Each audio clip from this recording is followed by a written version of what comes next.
والدین کی نافرمانی کی سزا دنیا ہی سے ملنا شروع ہو جاتی ہے۔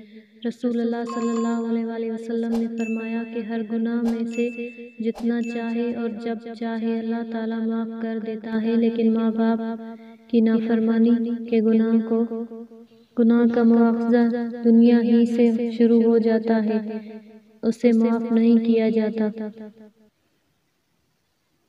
جمعے کے دن کی فضیلت۔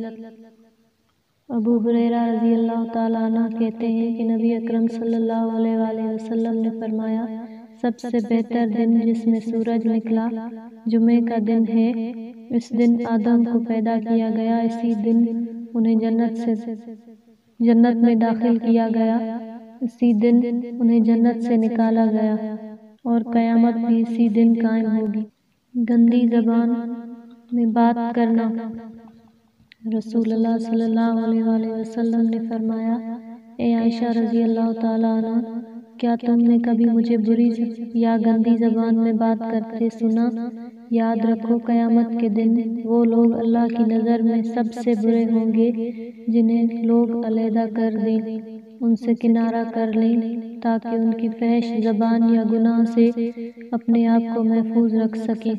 حضرت ابو ہریرہ رضی اللہ تعالیٰ عنہ سے روایت ہے کہ حضور صلی اللہ علیہ وآلہ وسلم نے ارشاد فرمایا، جب کوئی آدمی مجھ پر سلام بھیجتا ہے تو اللہ تعالیٰ میری روح مجھ پر لوٹاتا ہے حتیٰ کہ میں اس کے سلام کا جواب دیتا ہوں۔ جمعے کے دن کی فضیلت۔ ابو ہریرہ رضی اللہ تعالیٰ عنہ کہتے ہیں کہ نبی اکرم صلی اللہ علیہ وآلہ وسلم نے فرمایا، سب سے بہتر دن جس میں سورج نکلا جمعے کا دن ہے۔ اس دن آدم کو پیدا کیا گیا، اسی دن انہیں جنت میں داخل کیا گیا، اسی دن انہیں جنت سے نکالا گیا، اور قیامت بھی اسی دن قائم۔ تو وہ ان کے ایک مد کے اور نہ ہی اس کے نصف تک پہنچ سکتا ہے۔